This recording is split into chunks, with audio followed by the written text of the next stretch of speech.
Have you ever looked at someone, a regular car, nothing special about them, and then found out, almost by accident, that they had more financial security than anyone else you knew? More than half of Americans over 50 don't have enough saved to last a single year without a paycheck. Most never saw it coming. The people who quietly built something different didn't earn more than you. They just stopped doing 5 specific things that most people do every single day without thinking.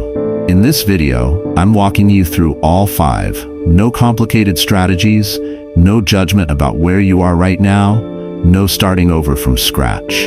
And number 4 has nothing to do with saving or investing. It's something most people hand over to everyone around them without even realizing it. And it might be the most expensive habit on this entire list. Let's get into it. We've been taught that wealthy people look the part. Nice car, right neighborhood, the kind of clothes that say something before you even open your mouth. It seems like the natural order of things. If someone is doing well financially, you'd be able to tell. But think about your own spending for a moment. How much of it, honestly, is really about being seen?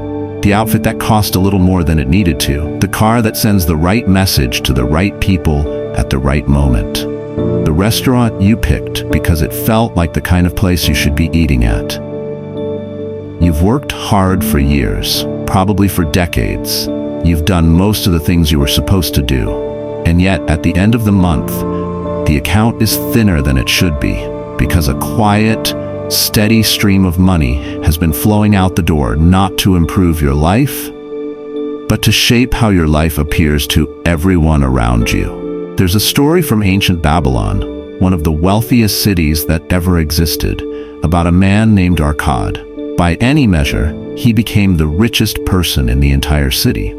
But nobody watching from the outside would have guessed it. His neighbor, a merchant who wore silk robes, rode horses that turned heads, and hosted dinners people talked about for weeks. That man looked like the success story. He looked like the one to watch. And every single month, he was behind on his rent. Not by a little, by months. He had built a life that looked extraordinary from the outside and was quietly hollowing out from within.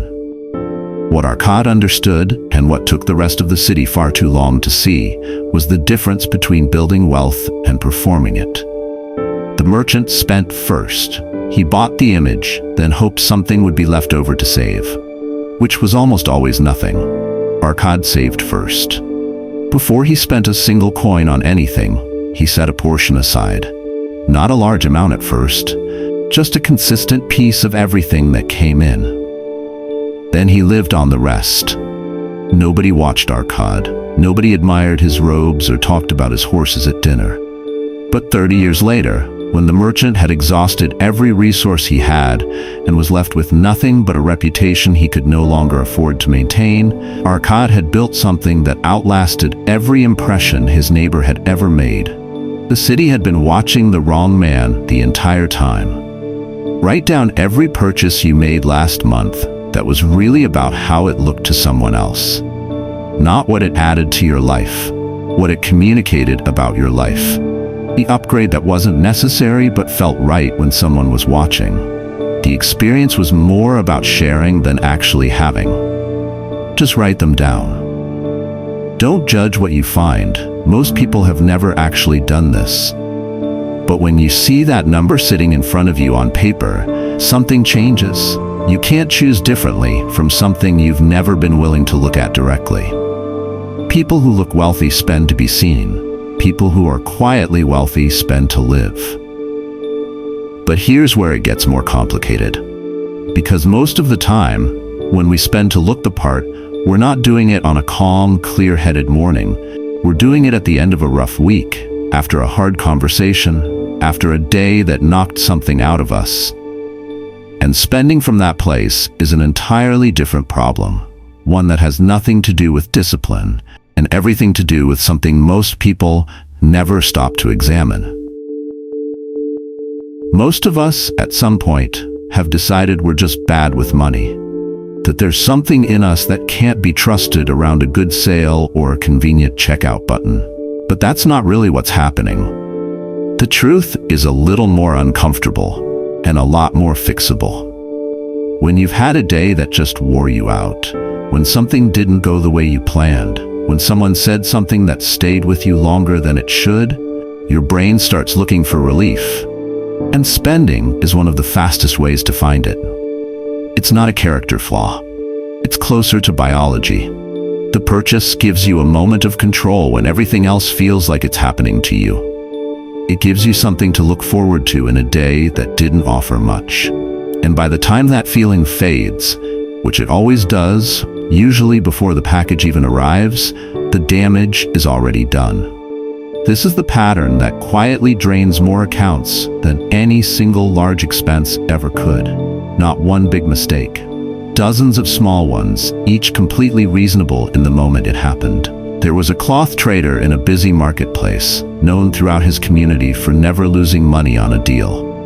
Not because he was the sharpest negotiator. Plenty of men were sharper. Not because he carried the finest goods.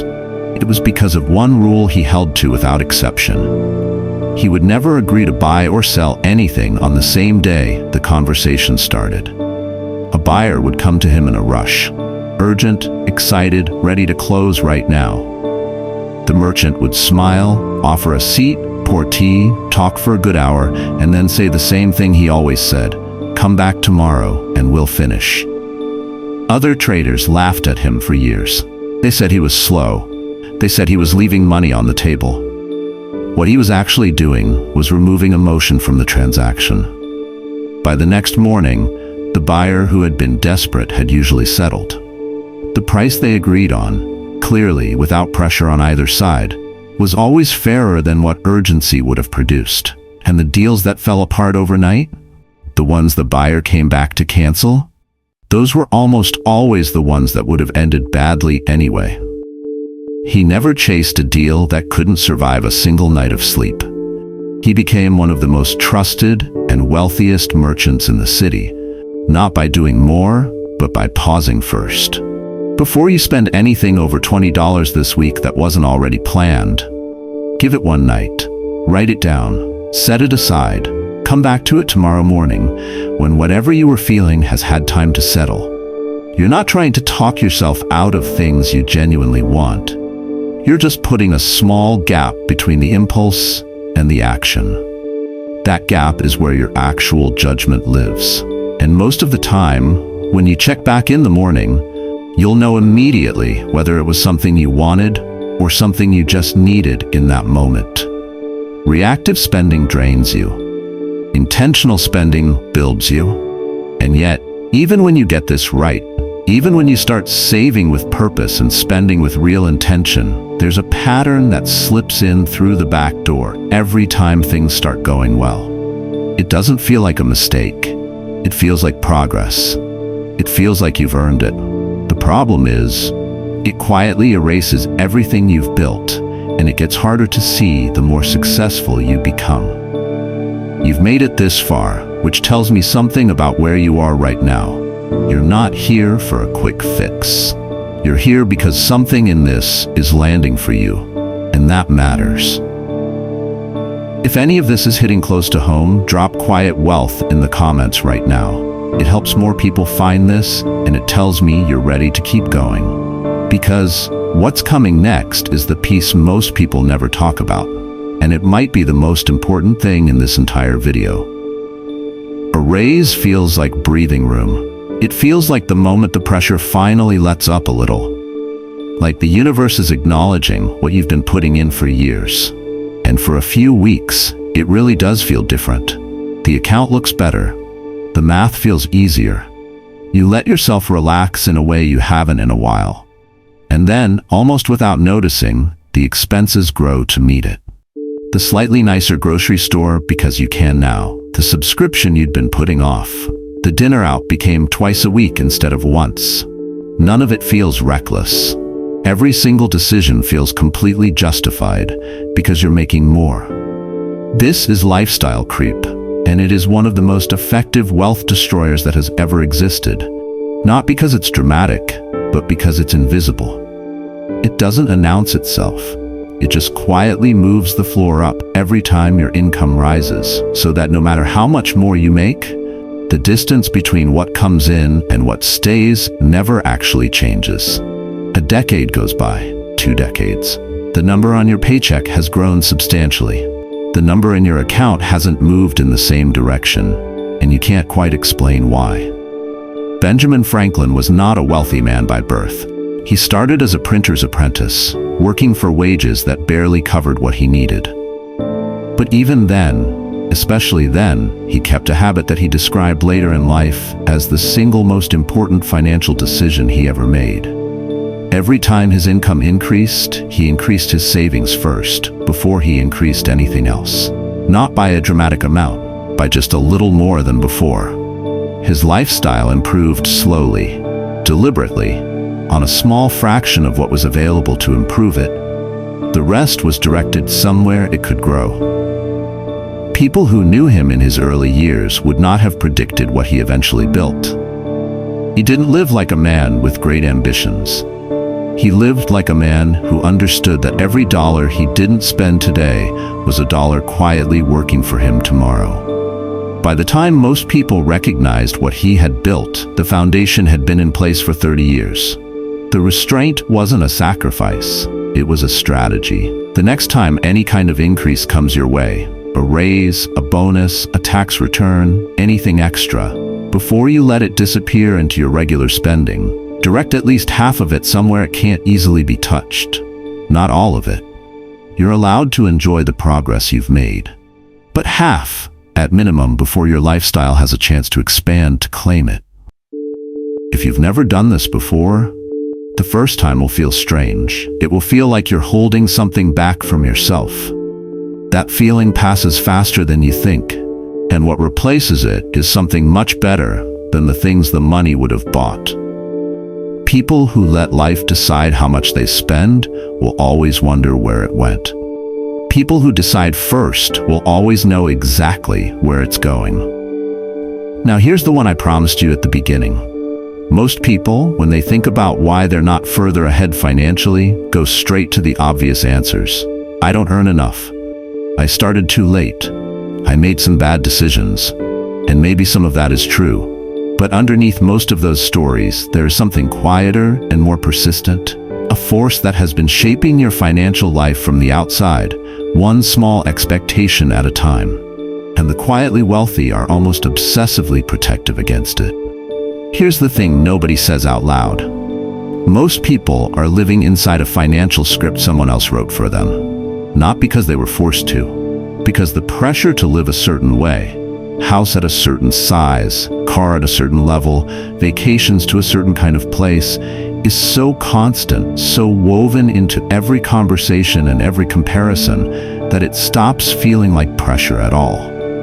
It just feels like life. And so people spend 40 years chasing a version of enough that was designed by other people's expectations, and they never once stop to ask, is this actually what I want? Or is this just what I was told wanting looks like? There's a story in the book of Luke about a young man who couldn't wait. His father was still alive, still well, still working the land they had built together. But the son looked at what was coming to him eventually and decided he wanted it now. He took his inheritance, left everything familiar, and built a life that looked like freedom from the outside. Money spent on things that felt significant, experiences that turned heads, a life that told the right story about who he was becoming. And then it ran out, not slowly, suddenly, and he found himself sitting in a field, wondering how someone with so much access could end up with nothing, working a job he never would have imagined for himself. What broke him wasn't bad luck. It wasn't even the spending itself. It was that he had been living according to a picture of success that was never actually his. He had chased an image, and images, no matter how convincing, never run out of ways to cost you more than you have. Spend 15 minutes this week, just 15, writing down what enough actually looks like for you. Not for your neighbor, not for the version of you that your family imagined, for you. What does a genuinely good life require? What's actually on that list? and what got added because someone else's expectations found their way in. Most people have never done this. They've spent decades moving toward a target they didn't consciously choose. When you define it yourself, on paper, in your own words, you stop funding other people's definitions with your own income. People who chase someone else's version of enough will never arrive. People who define it for themselves always know when they're close. Before we get to the last one, I want to pause here for a second. If you've been watching this far, you already know something most people around you don't. You're seeing the pattern. You're connecting it to your own life. And that's nothing. That's actually where change starts. Drop "this is me" in the comments right now if any of this has made you look at your own habits differently. It genuinely helps more people find this video, and it tells me you want to keep going, because the last one is the one people almost never talk about. And it might be the reason everything else you've ever tried didn't stick the way you hoped it would. Most people assume the hardest part of changing their financial life is getting started. Finding the motivation, making the decision, committing to something new. And yes, that part is hard, but it's not the part that breaks people. The part that breaks people is the middle. That long, quiet stretch where you're doing everything right and nothing looks any different yet. Where you've made the changes, held the line, said no to the things you used to say yes to, and the account still doesn't look the way you thought it would by now. The progress is there. It's real. But it's happening underneath the surface, in a way you can't see or feel yet. And for most people, that's right where they stop. Not with a dramatic decision to quit. Just a quiet drift back to old habits, because the effort didn't seem to be producing anything worth the sacrifice. There was a woman, her name was Ruth, who started keeping a small notebook when she was 58 years old. Not a budget exactly, just a record. Every week she wrote down one thing she had chosen not to spend money on and what she had done with that money instead.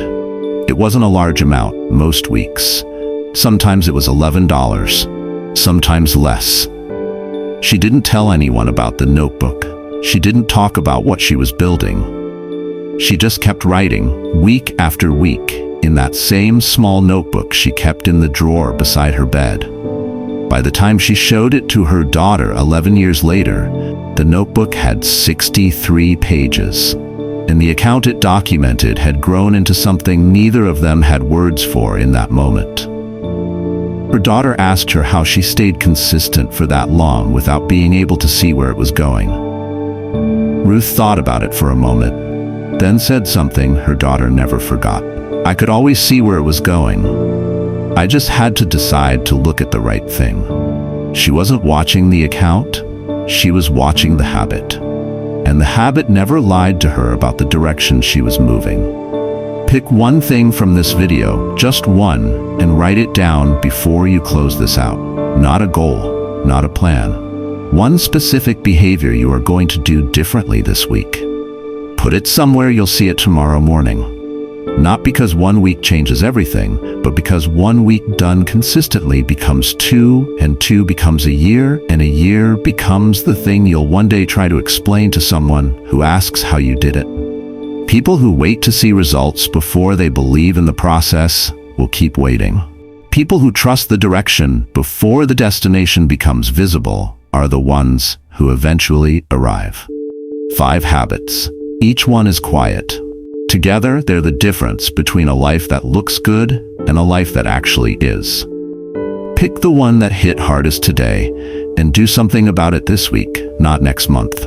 If this made you see your own habits differently, drop "Quiet Wealthy" in the comments.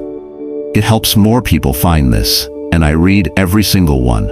If you haven't subscribed yet, do it now. Next week, I'm breaking down exactly why most people's retirement plans fail in the first 5 years, and what the quietly wealthy do instead. The decisions you make in the next 12 months matter more than most people realize. Small shifts made consistently in the right direction become something you can't undo. Start today.